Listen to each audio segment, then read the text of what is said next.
Well, another year's over, and I have collected here all of the books that I managed to read this year. I did the same thing last year, and it's just neat to sort of have them all laid out and be like, wow, that's a lot. Um, so I think it's important to say that you should never not compare yourself to others, but when it comes to reading books, it's not about quantity, but it is nice, like for me, to compare with myself from last year. I think last year I read 22 books. This year it was 37.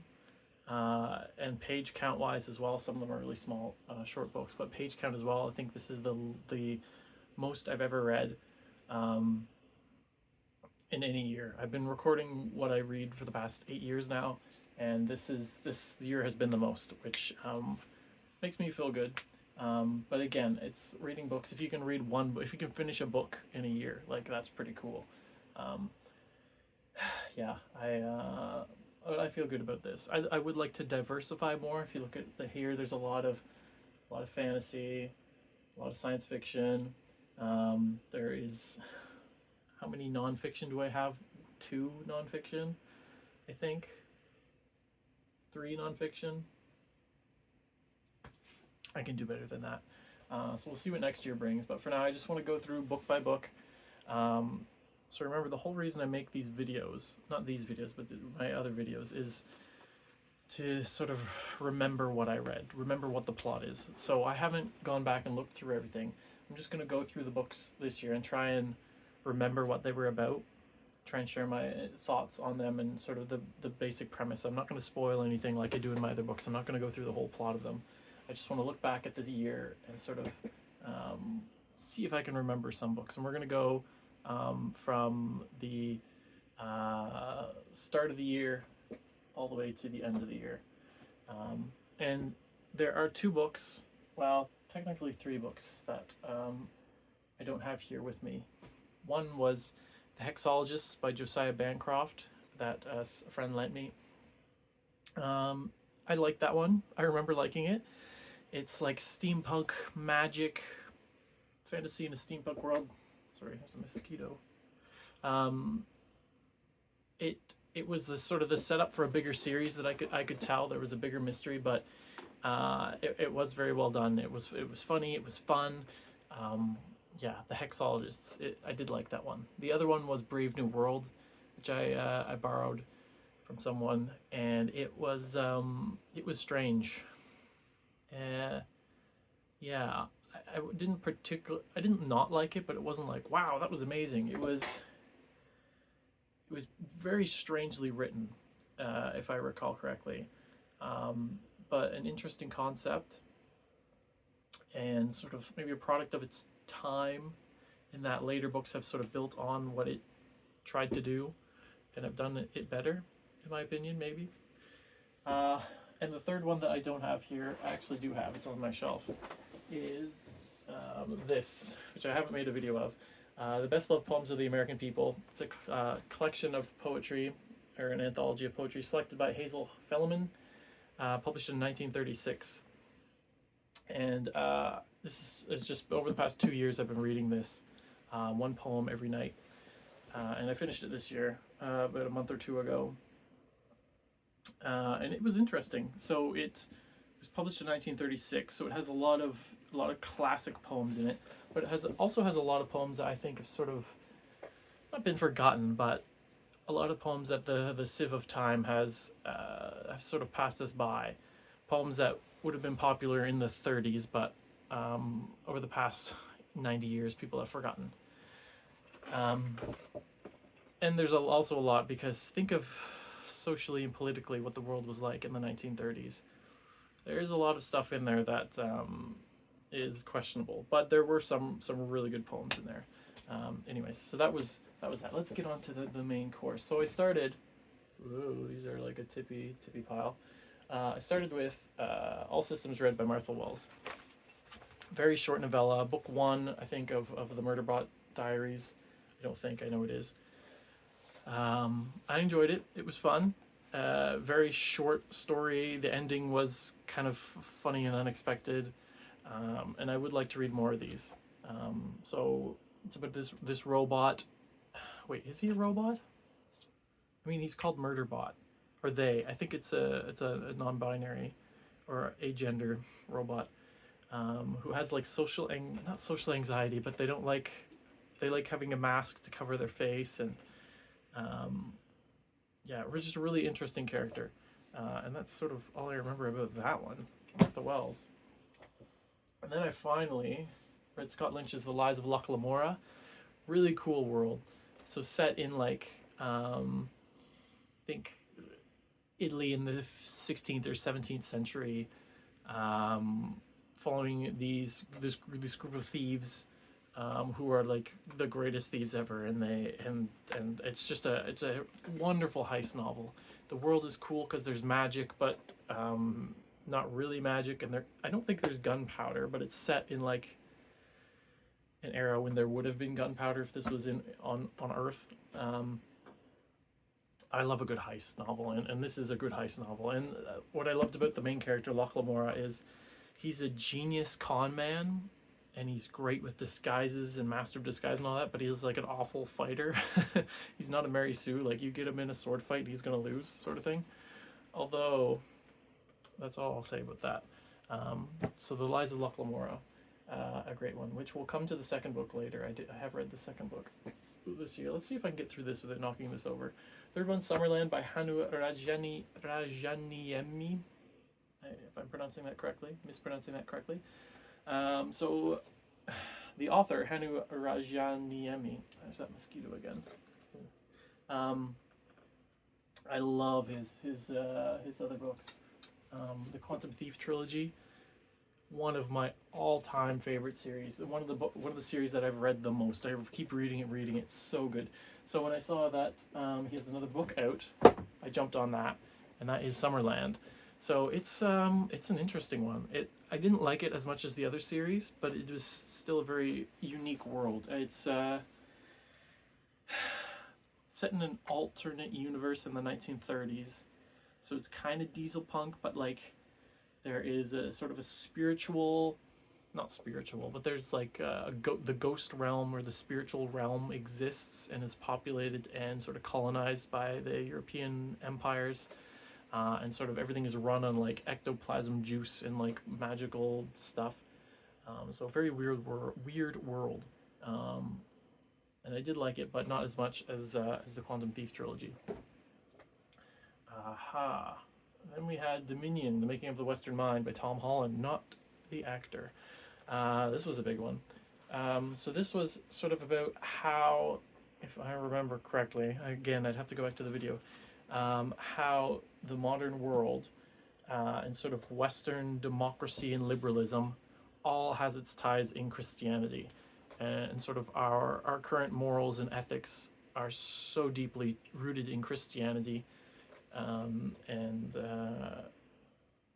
even if we don't think of it, and we think of ourselves as a secular society and an atheistic society even, so much of our values are linked to Christianity. And it goes right from, like, it starts in Athens, sort of pre-Christian world, Jerusalem, through the Middle Ages, right up to the modern era, and sort of sees that through line of those morals and whatnot. And I think it was really insightful, and I really enjoyed reading it. And I should rewatch the video that I made on it to sort of understand what I learned from it, because I must have learned something, but again, I don't remember, because this would have been back in like January or February. And up next, we're going to do three together, because these are three that I read back to back to back. Stephen Erickson's Willful Child trilogy. Willful Child, I get these in the mixed up order. Willful Child, Wrath of Betty, and Willful Child, The Search for Spock. So the first one sort of sets up this character. Oh, what's his name? I can't even remember his name. Hadrian Sawback, Captain Hadrian Sawback, who was sort of like supposed to be a parody of William Shatner. Yeah, Captain Kirk. I believe. Anyways, it's a Star Trek parody. The whole thing is just a huge Star Trek parody. We've got The Wrath of Betty is The Wrath of Khan, Search for Spark. And anyways, the first one's funny and makes spoofs a lot of Star Trek and just like makes fun of a lot of Star Trek tropes. But this next two just go off the rails and parody society and humanity and continuing the Star Trek. It just gets they're so funny. He's such a good writer of comedy and humor. You see it in Malazan, but yeah, these were a delight. So many times I laughed out loud, especially in the Search for Spark, which is so funny because the whole book is literally. I spoiled this in the book in the video I made about it, but there's one page and then the book's finished. He's like, "Where's?" It's called the Search for Spark, right? So he's like, "Where's Spark?" "Oh, Spark's over there." "Cool." The end. And then bonus novel, The Undiscovered Bunny, which is a parody of The Undiscovered Country. Not a parody, but the title is a mocking of. And then it's a whole fourth book, kind of, which I just thought was just so silly. So yeah, so that was Willful Child, which was an absolute delight to read. I didn't think I read any Erikson this year, but I totally forgot. Of course, I read Willful Child. I didn't read any Erikson Malazan this year. However, we will see that I did read some Essel Malazan, but we'll get to that. So I read Voltaire, reread Voltaire, and I also read a whole bunch of, reread Candide by Voltaire, as well as, for the first time, a whole bunch of other short stories by Voltaire, which was really interesting. So Candide, Micromegas, Zadig, What Pleases the Ladies, The Ingenue, and The White Bull. And they were good. They were funny. They're like, what one was it? Is it The Ingenue or is it Zad? See, I'm getting them all mixed up. Micromegas, I think, is like the sci-fi one about traveling to Saturn. Zadig is sort of about this great guy who becomes king and then tries to marry the king's daughter but gets exiled and has to come back, and he's like a great philosopher. And then the Ingenue and the White Bull was like about mythology and ancient biblical stories, and the King of Babylon, I think. Anyways, I think I really enjoyed them all. Super short stories, super easy to read, funny, witty, clever. Voltaire was a good read. So here's another weird one, Thebes by Paul Cartledge. So Paul Cartledge is an amazing historian, writer, classicist, what have you. This book, however, just did not get me. It was, I don't want to say rehashing because that's awful, but it was kind of a rehashing of all of what we know about ancient Greece, but not even from the lens of Thebes, but just picking out the tiny parts where Thebes was actually mentioned and trying to create a cohesive story about it. But a lot of it was still Athens and Sparta, because that's the sources we have. So I think what I remember about this one is it would be interesting for someone who doesn't know all of the stories about Athens and Sparta and ancient Greece, but anyone who's going to read a book about Thebes specifically probably already has all that background, so there wasn't really anything new in this, at least that I could tell. But again, I'm not a classicist. It was one of my minors. Anyways, that was Thebes. Meh. And then we switch it right around with Albert Camus, The First Man, Le Premier Homme. I thoroughly enjoyed this. I don't know if I could like rank my favorite readings of the year, but this might be my favorite one of the year. It's autobiographical, but it's very unedited. I think it was a manuscript that was found on his corpse when he died in a car crash, and it's yeah, it is very raw. Like, you see his thoughts, and at times he'll refer to the characters by their fictional names and then by their actual names, because it's very autobiographical. He's telling sort of his own story in a fictionalized way, but it's so raw and unedited, and you just get a real sense of the person that I don't think you would have gotten had he lived to actually finish and edit this book. So this one was fantastic. It might be my favorite book that I read of the year. Although that's hard to say, because like I mean, Willful Child was amazing. Dominion was very thought provoking. And there is more to come. So another one I didn't really like. So Near Replicant. What I tried to do this year, and I didn't really think of this, but my plan back in last January, was to read a book from an author from a different country every month, so that by the end of the year I would have 12 read books from 12 different countries, so I'm not constantly reading American literature or British literature. So this was my attempt to read something Japanese. It's not Japanese, it's translated into English, which might be part of the problem, because it wasn't really good. It was pretty bad, and I don't know if that was a translation issue. I don't think it was. I think it was just it's like a video game story that was written like fantasy but sci-fi. It just wasn't great. Meh. But let's see if I did read. So Paul Cartledge, I believe, is British. Tom Holland, I know, is British. So there we got British. Japanese, Albert Camus. Do we say he's French or Algerian? We'll say Algerian, and then we'll say Voltaire's French. There we go. We're cheating. Stephen Erickson's Canadian. So there's 6 already. Scott Lynch, I think, is an American. Hannu Rajaniemi is Finnish. Is that 8? What was that other book? Oh, Murderbot. I'm not sure what Martha Wells is. I'm sure American or English. Probably American. So that's 8 so far. Oh, look, number 9. We have a Russian, Fyodor Dostoevsky, Crime and Punishment. So this is one I had wanted to read for a long time, so I finally read it. And for whatever reason, I had in my head that people thought the character, what was his name? Rodion Romanovich Raskolnikov. Just rolls off the tongue. For whatever reason, I thought people really identified with him and were like, oh, he's such a melancholic, his character is so relatable, and oh, I'm just like him, and he's just a poor young man, and he was an awful person who had like severe issues. But the book was overall good. I really liked Sofia. It was a tragic book, very dark, just kind of what I expected from, oh my goodness, that mosquito again. Anyways, Crime and Punishment, I did really like. It was good. It took a while to sort of adjust to the translated 19th century Russian sort of diction, I was going to say fluency,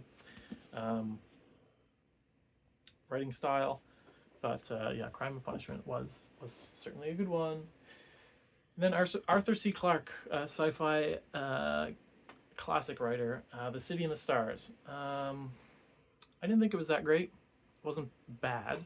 If I remember correctly, it had this weird thing of sort of jumping around in terms of its style. Like, it felt like it was one thing, and then it quickly became another thing, and then it was another thing again. It didn't have a sort of consistent flow of style. I don't know. It almost felt like it was written by 3 different authors, 3 different sections by 3 different authors crammed together. Yeah, kind of a neat story, but overall not incredible. Then we have the second book of The Gentleman Bastards, the first being The Lies of Locke Lamora. We have Scott Lynch's Red Seas Under Red Skies. What I remember from this one is that it's kind of the same as the first one, but in a different setting with pirates' ships. So again, it's setting up this great big heist. There's a lot of lies and deception, but they also have to become pirates. So it was good. It was pretty good. I don't know what else to say to it. I don't really remember it enough to distinguish it from the first book, other than it was a different setting and it had pirate ships. I think I did like the first book more. But anyways, that brings us to The Catcher in the Rye by J.D. Salinger. So I read this one because it was one that I was forced to read in high school, and I remember absolutely loathing this book. And I couldn't remember why, because of course I read this a few months ago and I don't remember much about it. So back in high school, I certainly don't remember why I hated it. It was all right. I mean, it's good. It's a good book. It's maybe not my thing, the thing I would sort of go out of my way to read, but the the sort of vocabulary and phrases and sort of the slang of like the late 1940s, early 50s New York was pretty funny, and it was neat as sort of a not a period piece, because I don't know if period piece is the right term, because it was actually written in that time period, but it was neat to see sort of a character relating a story that occurs sort of over the course of, I think, 2 or 3 days, like a weekend sort of thing. And the whole thing with the unreliable narrator, because it's really sort of all written in the first person, that the narrator is telling you what happened. And I mean, it is a classic for a reason. So yeah, that was Catcher in the Rye. I didn't hate it like I did in high school. That's the main thing. This is How You Lose the Time War by Max Gladstone and Amal El-Mohtar. Really like this one. Really, really, really like this one. This one's won awards, and I mean, it should.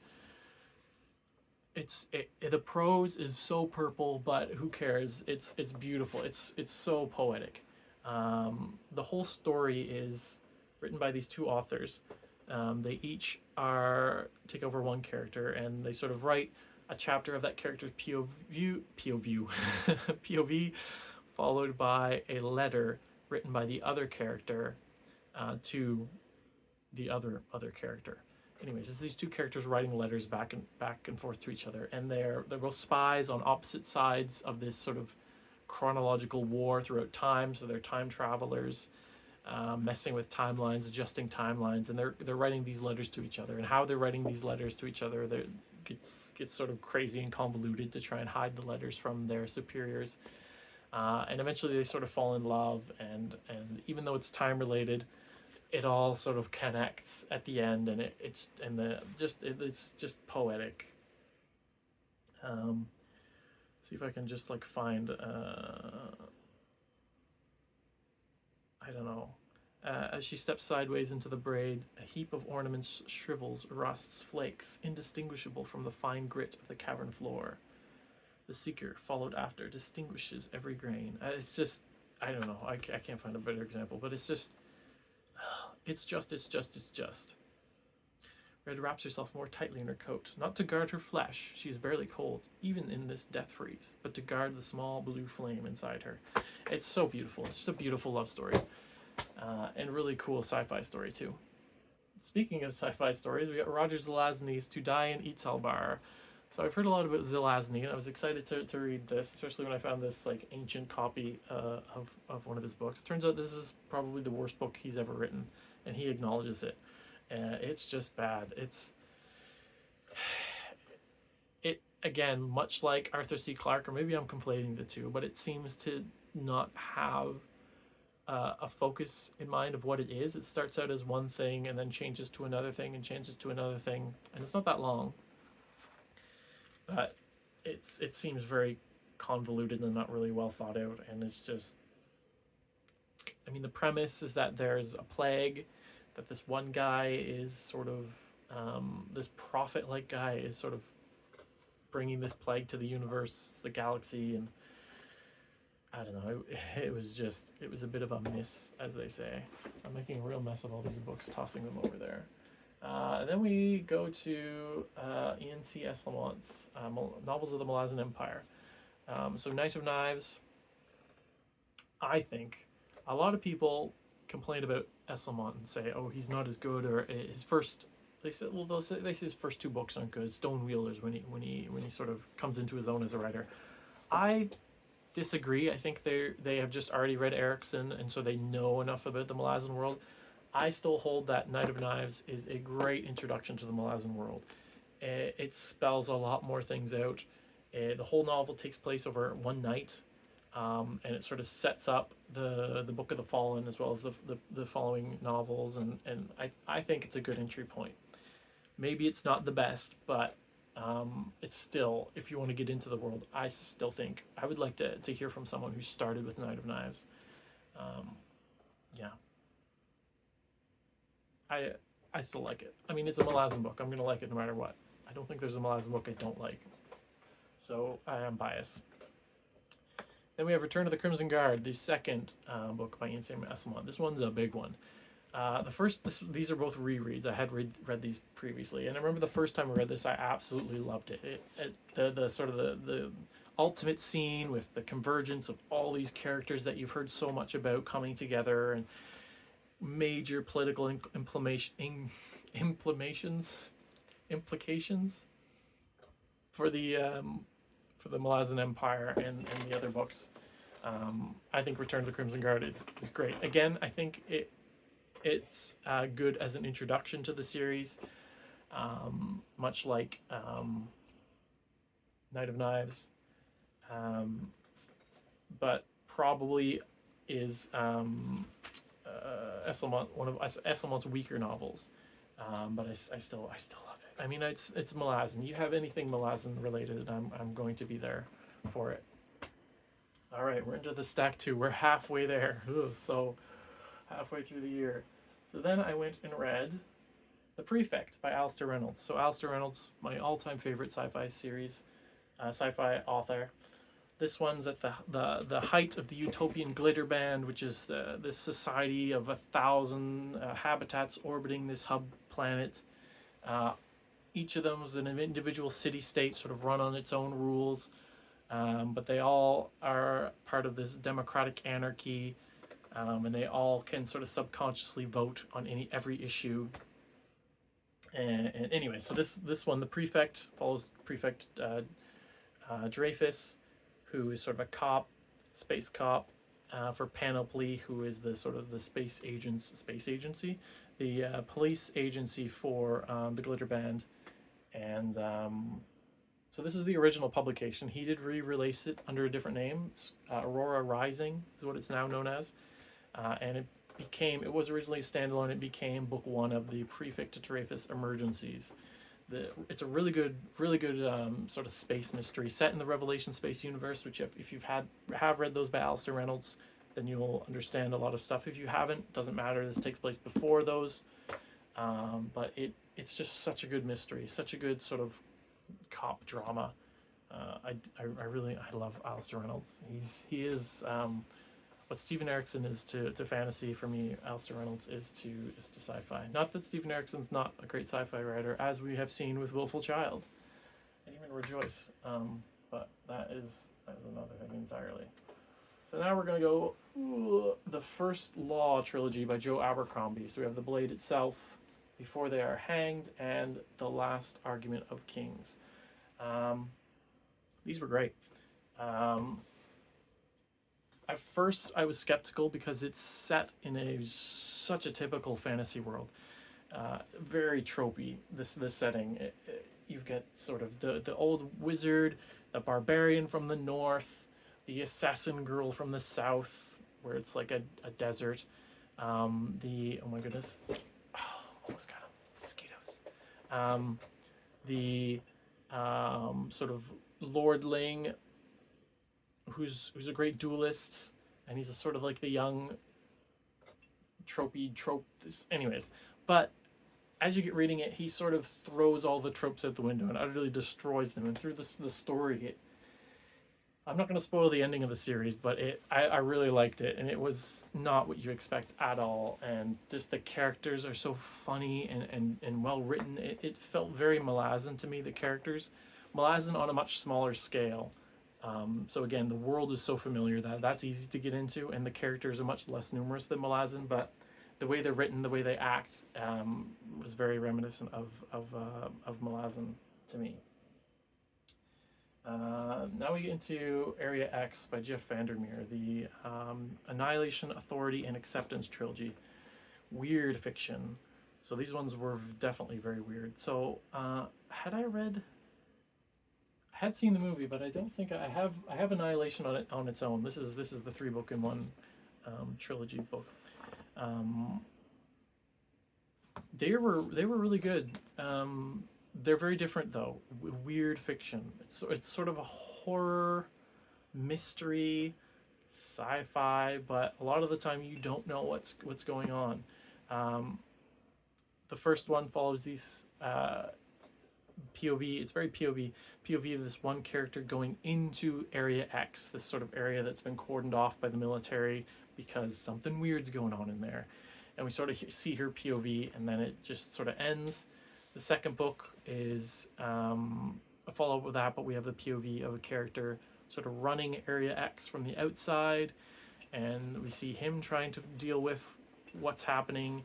And then the third book just gets completely wild, and this sort of like end of the world, the Area X is taking over, and we go inside Area X and see people trying to survive in there. And I can't spoil any, well, I could spoil things, but it's very strange and weird and kind of difficult to comprehend at times, because there's just so much going on, and it's such an alien world. And I don't use that word in the sort of space alien sense, but in the, it's very weird, but certainly enjoyable. Very, very well written. Now, a very short one, Tolstoy, The Death of Ivan Ilyich. Very short. I don't really remember much about it, except that it was sort of about death, and about how, I think it was how this one character who was dying, sort of to him, his death was everything as he's dying, but to other characters in the world, or that sort of knew him, they only saw his death through their own eyes, obviously. Like, they only saw how his death would affect them, I think. And I think it was just sort of a short story on what death is, and what it means to die, and how we're all going to die eventually, and does it have a meaning? Yeah, it was good, but it was too short for me to have a good memory of what it was actually about, which is why I made a video on it, and I'll have to go back and watch that. The book not called Blade Runner. It's called Do Androids Dream of Electric Sheep by Philip K. Dick, which inspired the film Blade Runner. Very weird. As a huge fan of Blade Runner, as someone who's seen the movie multiple times, it gave me more context to the movie that I don't think I sort of wanted. A lot of the sort of weird world building stuff in Blade Runner is explained in this book, and it sort of takes away from the movie. It was a good book. It's I think, I don't know, maybe it's a product of its time, much like To Die in Itzalbar or City in the Stars, sort of older sci-fi, just and Brave New World as well. It's different, and I don't know if it's because I'm so inundated and familiar with everything that's come after it and has built upon it, but I think if I had read this when it came out without the knowledge of everything that I have now, I would have liked it a lot more. Even if I hadn't seen the movie, it'd be interesting if someone hadn't seen the movie and read this book, what they think of it. Yeah, weird. Then we have The Great Gatsby by Scott, sorry, I'm going to mess this up again, F. Scott Fitzgerald. I had read this one years and years and years ago, but I just wanted something different, some sort of classic American literature to read. It was really good. Short, to the point, great story, great execution, just like an American classic. Fitzgerald is famous for a reason. I don't know what else to say. I could sort of set up the premise. It's about the sort of this guy moves in next to this mansion where this guy Gatsby lives, who throws these extravagant parties, and sort of they become friends, and these two girls that they know get involved, and there's sort of a hidden love story to the whole thing, and I won't spoil the ending, but yeah, The Great Gatsby, a classic for a reason.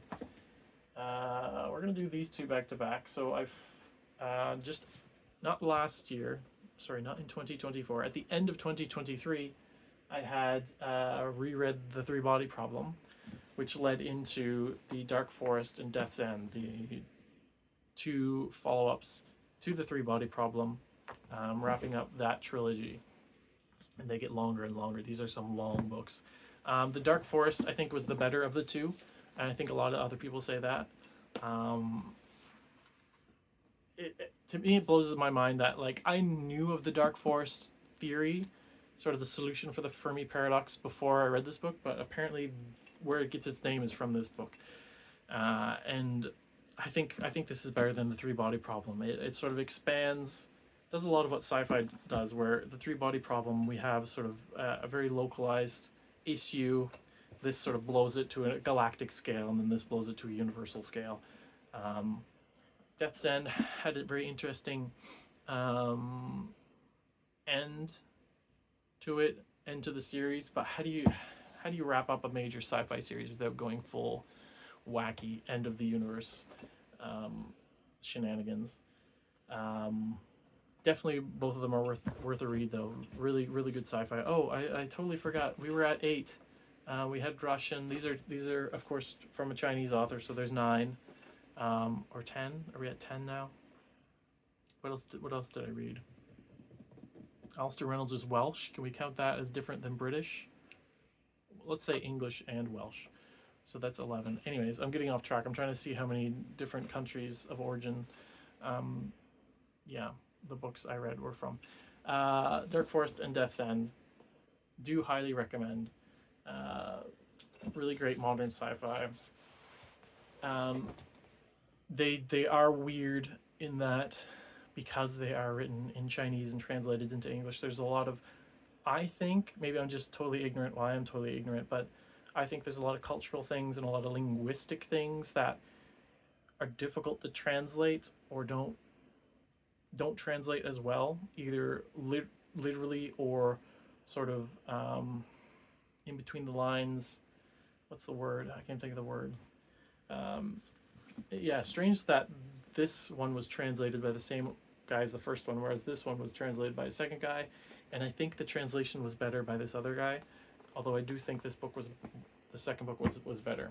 Anyways, that's all I'm going to say about those. I'm going to have to get over there, so I'm really running out of space. Speaking of Chinese authors, 6 Records of a Floating Life by Shen Fu. This one was really cool. So super short. It is nonfiction, so sort of a biography that this guy Shen Fu wrote in 18th century China.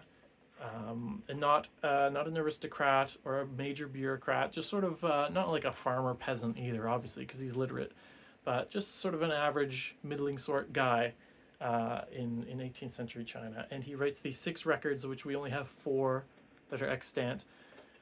And I just think it's a really neat way that he sort of writes his biography. He doesn't write it chronologically. That I haven't even read many biographies, but I imagine most people do it chronologically. But he does it in chunks. So he does sort of his relationships, and he talks about his wife and how he met her, and his marriage and her death.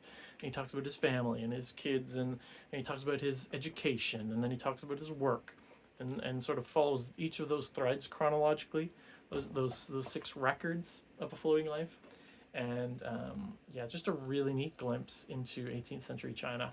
But a lot of context is lost on me as sort of as a non-Chinese person, as a non-Chinese speaker, and as someone who doesn't know anything about Chinese history for the most part, or Chinese culture, 18th century culture.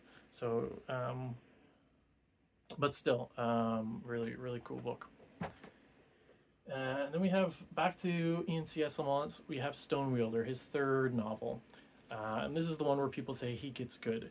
And it is good. I mean, I enjoyed it. I still enjoy the other 2. But this one does definitely have a different feel to it. And it does feel more like written for people who are already familiar with the world. This one's interesting because there's less magic in it. It's sort of a naval invasion of a continent where magic, for reasons magic can't be used. So it sort of limits the Malazans in a way that you don't see elsewhere in the world, the world, like the series. Yeah, I certainly did enjoy it. What was the other thing I was going to say about it? It's neat in that it is Malazans. Sort of Malazans fighting Malazans, which we do see other times in different ways. But this one, honestly, this one's not really a great representation of Malazans fighting Malazans. They set it up like it's going to be a big deal, but it ends up not being that big of a deal. Still a fantastic novel. And for anyone who knows, like, Book of the Fallen, like, I don't want to say S. Lamont's books fill in so many holes, but it really does expand upon the world, and like you hear about Fist and Coral and Greymane, and then you read this and you're like, oh, I know now about that sort of stuff. Like Ruth and Good, even if you've just read the Book of the Fallen and the Storm Riders, this is the book for you, even though it still doesn't explain truly what the Storm Riders are. So we're almost done. Ooh. So yeah, so I just finished recently Wind and Truth, which just came out recently by old Sanderman. Wow, that was a long book. So my problems with Sanderson are he's a young adult writer, and I don't really vibe with that anymore. When I was a young adult, I certainly loved it. I wish I was. I like to think of myself as a young adult. I'm still young, right? Again, classic Sanderson of 1,000 pages of build up, and then everything sort of happens all at once. The end of this one I didn't think was as spectacular as the endings to the other books. I don't like this sitting in here like this. I think, weirdly, Sanderson's main strength in the last couple books and in this one is dealing with mental illness, dealing with depression, anxiety, even autism spectrum disorder, loneliness, issues of identity, different neuroses, psychoses. It's almost like a sort of a self-help book in a fantasy skin, which is weird, but I think he's really good at writing really believable characters that are really going through these awful things, these awful sort of mental illnesses. Yeah. But again, my issues with him, young adult stuff. Also the Marvel Cinematic Universe issue where to get all of the references and Easter eggs and stuff, you need to have read 17 other books and 15 other series and stuff like that, which I don't really like. And there was also a lot of sort of plot threads in here that seemed to be building up to, but sort of went nowhere. I'm sure are threads that he'll pick up on later on, but yeah, I still did enjoy it overall. I went in expecting to hate it, almost wanting to hate it, just because of its popularity and because it's young adult. Anyways, and the final book that I finished New Year's Eve, Elysium Fire by Alastair Reynolds. So this is the second book of the Prefect Dreyfus Emergencies. The first one being The Prefect, aka Aurora Rising, which I read earlier in the year, reread. Again, cops in space. There's an issue. This one's totally unrelated to the one in Aurora Rising, which I did not expect. It was good, a good mystery. Not as good as The Prefect or the first one. I'm gonna keep calling it The Prefect, even though it's now called Aurora Rising. I would say not as good, but still certainly not bad. And I have the third one, and I'm going to read that at some point. But I've got a couple other books in the meantime. Yeah, so that was 2024. That was 37 books, I believe. That was a lot of books, which was good. It was good. I'm looking forward to 2025. Probably, I don't think I'm going to read as many, but we'll see. I mean, I'm already almost finished one, and it's the 1st of January. And I have 2 short books to follow that up. And then, of course, the third one by Alastair Reynolds in the Prefect Dreyfus Emergencies. And there's another fantasy series that I'm sort of getting into, and I might have to read the whole thing. There's also another fantasy series that I have read the first book on, and I might go reread that one and get into that series as well. But that's a lot of fantasy. I want to read other stuff. So we'll see. We'll see what 2025 brings. But that was 2024 in my year in books.